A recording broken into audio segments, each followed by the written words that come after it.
One love to the humble, one love to the humble, one love to the humble. Welcome to my channel, The Humble Truth, where we share some things good and some things bad. But either way you turn it, it's going to be the truth. You can reach me at thehumbletruth@gmail.com. That's thehumbletruth@gmail.com. And if you like what you see, feel free, if you would like to support the channel, you can support the channel at The Humble Truth on Cash App. You can support the channel at The Humble Truth on Cash App. Feel no obligation, feel no need. But if you feel like you enjoy what you see and you just want to be supportive of what's going on here, feel free to support us at The Humble Truth on Cash App. Meantime, sit back and relax and get ready for this video. Follow me. Let's get right to it. See, I'm going to tell you something right now. I'm going to get right to it. Ain't going to waste no time. Black people, black males, black people lead the way in prison incarceration. I'm talking about leading the way in prison incarceration. 51% of violent crimes are committed by black people. That's over half. Over half of violent crimes are committed by black people. That's crazy numbers when you really think about it. It's crazy numbers. And some people out here thinking it's a game. It's a lot of young kids out here still thinking it's a game. Still thinking, oh, this is a game. Thinking it won't happen to them. They out here saying, oh, it won't be me. It ain't gonna happen to me. That's what they all say. It ain't gonna happen to me. Oh yeah, it's gonna happen to you too. You keep living that life you're living. Keep doing those things you're doing. It's gonna happen to you too. You see what's been happening so far? Everything you've been doing has been lead up to this point. You've been getting in trouble, doing little small stuff. It keeps building up. Every time it gets bigger and bigger, the crime you commit, it gets bigger and bigger. Then you get linked there with the gangs, or you just keep getting linked there with people that are doing violent activities. It don't necessarily have to be a gang. You just keep getting linked there with violent activity. And your crime and the thing you do gets worse and worse. It gets heavier and heavier. It gets bigger and bigger. The things you're willing to attempt to try, the things you're willing to do, it keeps getting worse and worse and worse until boom, you commit that one big one. It was all fun and games because they keep letting you out. That's how the system is right now, right? You keep doing something small, they let you out. They don't keep you in there long. They'll let you get out. And you thinking, oh, I'm untouchable. They ain't gonna do nothing to me. You can't do nothing to me until they can do something to you. Scenario. You got two guys, you got a guy named Big G, and you got a guy named Lil Homie. You got a guy named Big G and a guy named Lil Homie. See, Lil Homie, he don't want to be in the hood no more. Lil Homie tired of the crazy lifestyle. Lil Homie ready to get out. But Big G ain't ready to get out. Big G want to keep everything the same. He don't want to change. He want to keep it. He want to keep it going. But Big G just influencing on everybody. He's terrorizing the neighborhood. He got everybody in the community afraid. Big G got everybody afraid. But see, Lil Homie, that's his Lil Homie. Lil Homie gonna hang with him and be around him. Lil Homie like him, but Lil Homie also scared of him too. So Lil Homie can't really do nothing about it. But he gonna keep rocking with him because that's Big G. He gonna stay down with Big G no matter what.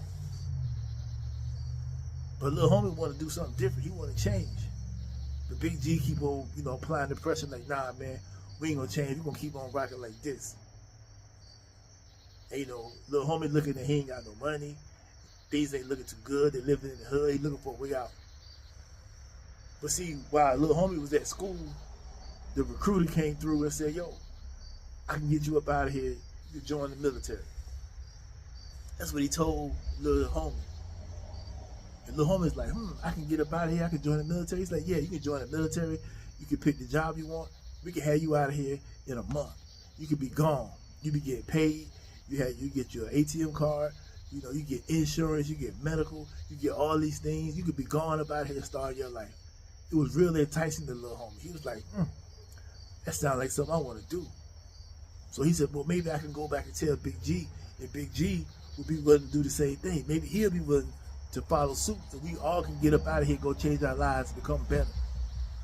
So he go back and tell Big G, he's like, Big G, look, while I was at school today, this recruiter came through, told me I could join the military, I could be up out of here. Big G was like, nah, man, we ain't doing none of that. You think I'm gonna join the white man's army? I'm not joining no white man's army. That's what Big G was telling little homie.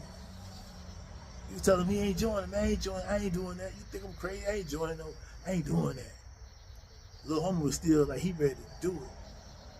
So behind Big G back, little homie went in, filled out the paperwork, went through all the necessary steps. He ready to roll.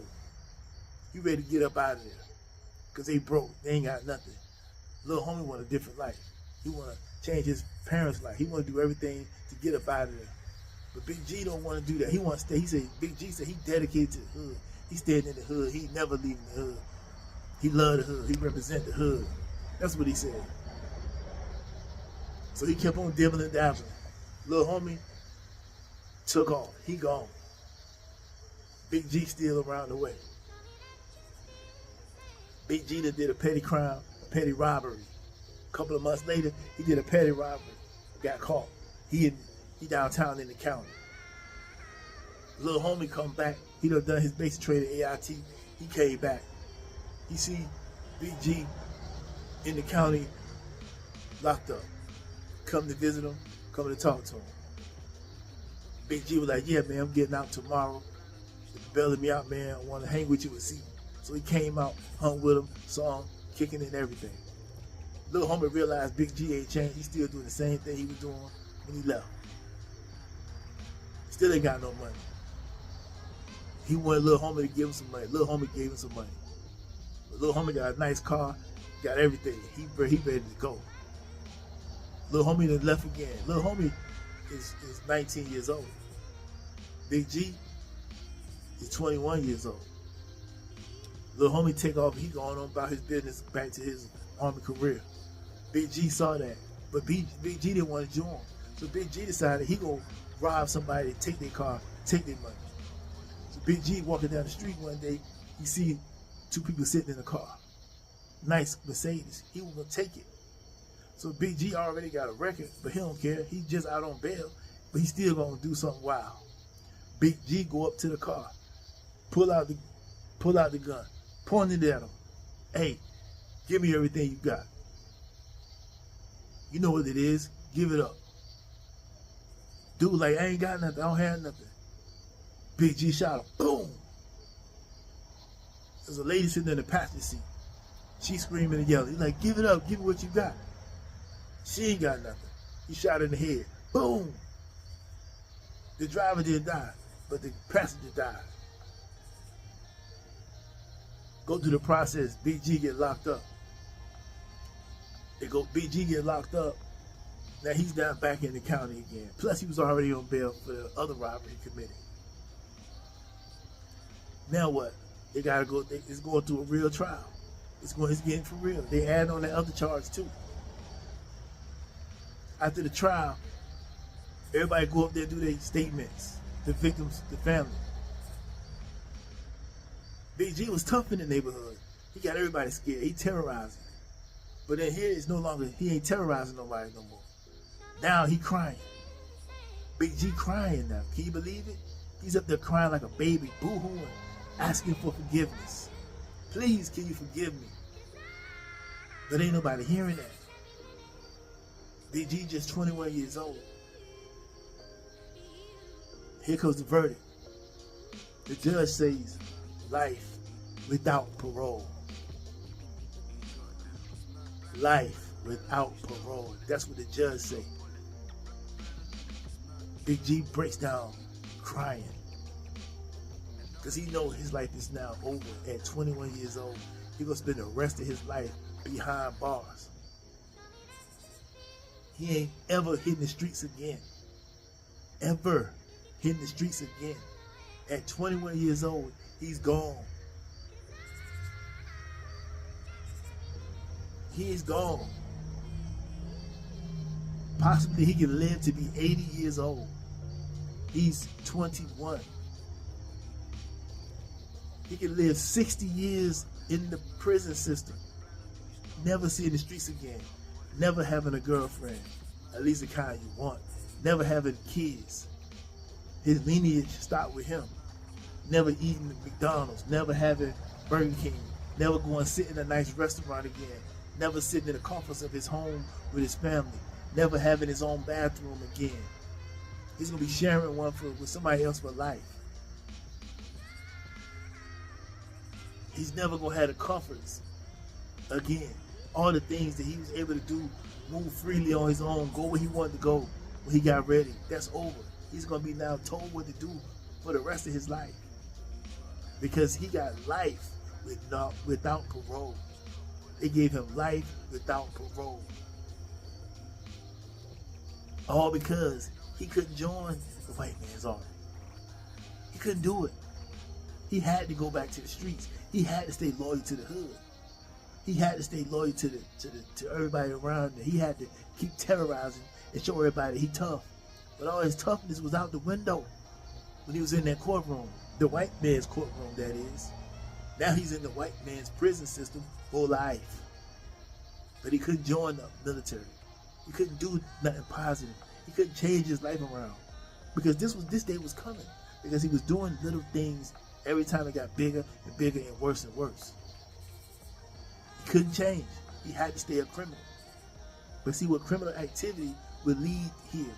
Okay, what you doing, things will balance itself out. The scales will balance out eventually. They're going to balance. You're going to have to pay the price. Nothing in life is free. Everything costs something. What are you willing to give up? What are you willing to sacrifice?